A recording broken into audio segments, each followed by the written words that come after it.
Hello, I want to take a look at the different reporting options you have in Genesis Now for cross-selling. So if we go over to the left to reports, the first thing you want to do is you want to make sure you have detail report chosen here at the top for step number 1.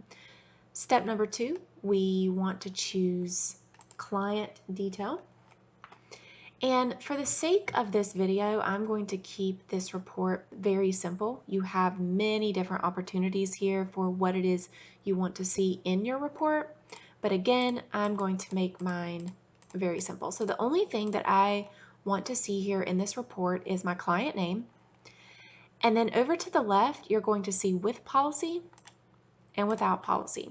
That's going to help us pull a report to show us in Genesis, these are the clients that have this particular policy with you and not this one. So I'm going to pull this full over to the right further, and I want Genesis to show me all of my clients that have a personal auto policy with me, an active personal auto policy. So that is already chosen. And then I want Genesis to show me all of the clients that have a personal auto policy, but not a home policy.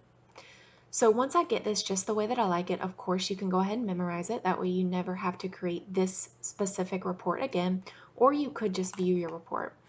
So when we view our report, what you're seeing here is you're seeing all of my clients in Genesis that have an active personal auto policy with me, but no active home policy.